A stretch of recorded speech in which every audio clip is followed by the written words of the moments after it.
One thing I wanted to talk about, and I think is worth raising, is Taiwan, because this is something which routinely eludes people.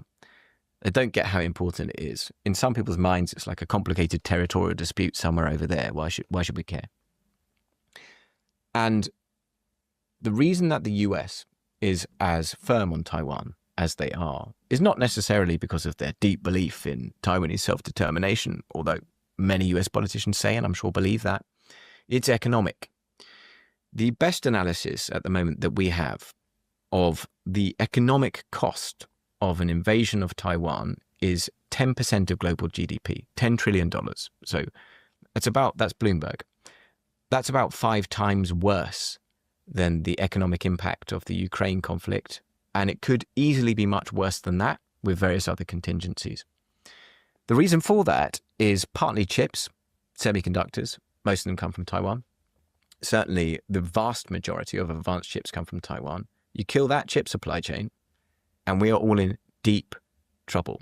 Stuff just stops working. Not only that, it's an extremely busy shipping route. I mean, it's like 92% of large container ships pass through the Taiwan Strait once a year, something around that region. So the Bloomberg analysis is like, okay, South Korea loses nearly a third of its GDP in a scenario that Taiwan is invaded. And the entire surrounding area and the knock-on economic effects will plunge the entire world into a seriously acute depression. The US knows that, can't afford that. And that's one of the reasons that you're seeing this very hard pivot towards at least being prepared to deter that conflict, being able to deter that conflict. So this is a really big deal. And it's something I want to raise because the UK is not even close to being over this.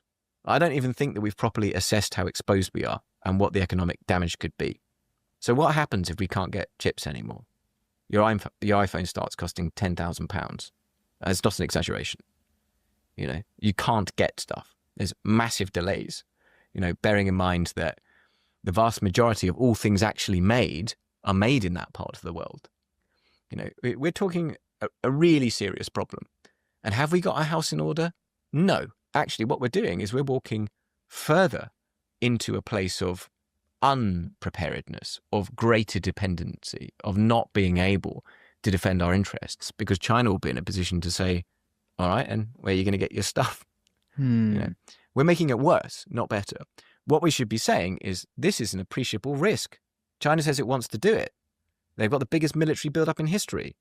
There are more and more incursions into Taiwanese airspace, more grey zone tactics. They say that they want to execute now those people who are promoting independence in Taiwan. And there are all these other conflicts which China is enabling, which are distracting the world's attention. It would be very stupid not to prepare for the possibility of conflict over Taiwan. And are we doing that? Like hell we are. We're doing virtually nothing. I don't even think we've assessed our economic exposure. That's totally unacceptable, and we've got to be in a better place around that.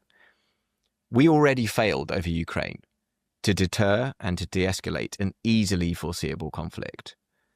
It's going to happen again, except it'll be much, much worse. And the people who will pay for it will be the people of Taiwan and the people who have to end up fighting if it comes to that. But it'll also be people up and down this country who ended up being subjected to economic devastation because of the failure of their politicians.